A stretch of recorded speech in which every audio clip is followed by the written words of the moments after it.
लापरवाही है या किसकी गलती है या कोई षड्यंत्र है, क्या है, ये सब जांच से पता चलेगा। अभी जो बात है वो ये है कि मुख्यमंत्री जो घटना घट गई थी उसके बारे में छुपा क्यों रहे थे। अगर मृत्यु हुई थी तो फिर इन्होंने क्यों ये आभास कराया कि अफवाह है, कुछ भी मृत्यु नहीं हुई है। ये सबसे बड़ा सवाल है। पूरा दिन छिपाए रहे। अखाड़ों को स्नान करने के लिए कहा, अखाड़े भी पहले तो उन्होंने मरमाहत होकर के निरस्त कर दिया था कि भाई हम उस राजसी रूप में जैसे हम जाकर के स्नान करते हम नहीं करेंगे। उनके मन की संवेदना प्रकट हो रही थी ना उन मृतात्माओं के लिए। आपने उस पर ब्रेक लगा दिया। आपने कहा कि नहीं ऐसी अफवाह है, तो सब लोग स्नान करने गए। हम लोग स्वयं स्नान करने के लिए गए और उसके बाद भोजन किया। वो जो कल का भोजन है वो हमको सदा सदा के लिए पीड़ा देगा और वो ड्यूटी मुख्यमंत्री आदित्यनाथ। जो धर्माचार्य हैं आप जैसे लोग, वो कल शाम तक श्रद्धांजलि भी नहीं दे सके, मृतात्माओं के प्रति संवेदना भी नहीं जता सके। जो हमारा तरीका है, धार्मिक तरीका है कि हमारे परिवार में सूतक लग जाता है, हमारा भोजन अपवित्र हो जाता है, हम नहीं करते हैं उस दिन, तो क्या हम अपने उन मृतात्माओं के लिए एक दिन उपवास नहीं रख सकते थे? इनके कारण भरोसा कर लिया कि अफवाह है। हम लोग हर जगह जाके तो देख नहीं पा रहे हैं और सब जगह जाने भी नहीं दिया जा रहा था। सारे तो रोड ब्लॉक थे, सारे तो पुल खाली थे, किसी को कहीं जाने आने दिया नहीं जा रहा था। तो ऐसी परिस्थिति में हम लोग स्वयं जाकर के तो पता नहीं कर सकते थे।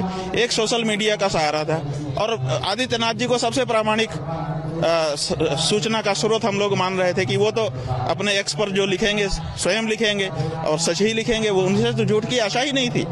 लेकिन जब उन्होंने पूरे दिन मृत्यु को छुपा करके रखा और बाद में पता चला कि नहीं ये तो रात को ही घटनाएं घट गई थी। बाद में पत्रकारों ने बताया कि हमारा नाम मत बताइएगा, 58 शव यहाँ रखे हैं, मोर्चरी में इतने का पोस्टमार्टम हो चुका है, इतने का हो रहा है। ये सब जब सूचना व्यक्तिगत रूप से आने लग गई शाम को, जब ये हुआ तब हम लोगों को कितना कष्ट हो रहा है। जी एक अंतिम प्रश्न ये है कि इस तरीके का, अभी तो मेला लगभग 1 महीने है, 26-27 दिन है, इस तरीके की घटनाएं दोबारा ना हो, इसके लिए क्या सुधार किए जाने? भाई यही सबसे पहले हम लोगों ने कल जब घटना की सूचना मिली, आप लोगों से 1-2 लोगों से हमारी बात हुई, हमने कहा भैया, उन्होंने पूछा आपका क्या कहना है, हमने कहा हमारा इस समय कुछ नहीं कहना है, हमारा इस समय यही कहना है कि जो हो गया उसको रोक लिया जाए और आगे ना हो इसके बारे में तत्काल उस तरह की व्यवस्थाएं मिलकर के बना ली जाएं। अब यही बात कही गई, कुछ भी नहीं कहा हम लोगों ने कल, क्योंकि वक्त की वही जरूरत थी। तो अब चूंकि घटना हो चुकी है तो सबसे पहले अब ये है कि अगर ये मुख्यमंत्री रहेंगे महोदय तो फिर घटना होगी और घटना को छिपाएंगे, ये लीपापोती करेंगे और आप लोगों को साथ लेंगे, आप लोग सद जाओगे, आप लोग भी उस तरह से नहीं बता पाओगे। क्यों? अजी हम लोग तो कल सुबह 4 बजे से लगातार सीधी तस्वीरें दिखा। हम आपके ऊपर आरोप नहीं लगा रहे हैं, लेकिन परिस्थिति यही है। आप देखिए, मैंने आज सवेरे उठ करके दैनिक जागरण अखबार हमने पढ़ा, एक पृष्ठ केवल पढ़ पाए। हम ये सोच रहे थे कि कितनी बड़ी घटना घटी है, अखबार क्या कह रहा है। दूसरे अखबार तो नहीं पढ़ पाए क्योंकि यहाँ नेटवर्क भी स्लो है।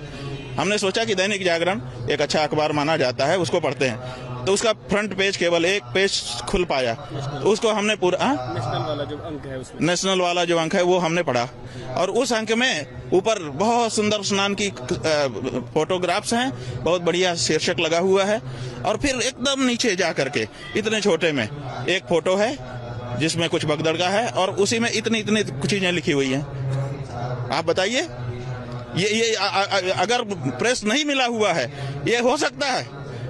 इतने सारे लोगों की मृत्यु यहाँ पर हो चुकी है और प्रेस जो है ऊपर दिखा रहा है कि बहुत सुंदर स्नान हो रहा है, बहुत बढ़िया, इतना बड़े बड़े फोटो छाप रहा है। आंकड़ों में हेराफेरी की गई? नहीं, आंकड़ों की बात तो अभी है ही नहीं है। अभी तो समाचार की प्रमुखता की बात है कि कौन सा समाचार प्रमुख है। अगर घटना हुई है तो घटना प्रमुख हो गई ना।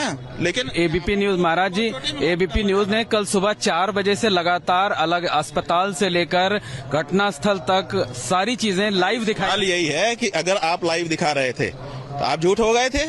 जब 10:10 पर हमारा मुख्यमंत्री स्वयं बोल रहा है, जो कि सर्वे सर्वा है इस मेले का, जब वो कह रहा है कि 30 लोग घायल हुए हैं, इतने लोगों का इलाज गंभीर चल रहा है, अफवाहों पर ध्यान मत दें, तो इसका मतलब आप लोग जो दिखा रहे थे वो झूठ दिखा रहे थे। आप तो खुद झूठ हो रहे हो। तो ये ऐसा क्या कोई मुख्यमंत्री को करना चाहिए? और क्या ऐसे मुख्यमंत्री को पद पर बने रहने देना चाहिए? हमारी राजनीति का कोई हमारा प्रश्न नहीं है, लेकिन नैतिकता का प्रश्न है, संवेदनाओं का प्रश्न है, भावनाओं का प्रश्न है, आध्यात्मिकता का प्रश्न है, धार्मिकता का प्रश्न है। और ये सारे प्रश्न चिल्ला चिल्ला करके कह रहे हैं कि ये व्यक्ति उस जगह के अयोग्य है, ये तत्काल इसको इस्तीफा ले लेना चाहिए और किसी सक्षम व्यक्ति को, नरेंद्र मोदी, अमित शाह जी, जेपी नड्डा जी, जो लोग भी हैं, इनको हटा करके किसी सक्षम व्यक्ति को करे। अभी भी करोड़ों लोग यहाँ आने वाले हैं, ये संभाल पाएगा? ये संभालेगा नहीं, ये प्रेस संभालेगा, ये लिपापोती करेगा और इस तरह की घटनाओं को छिपा कर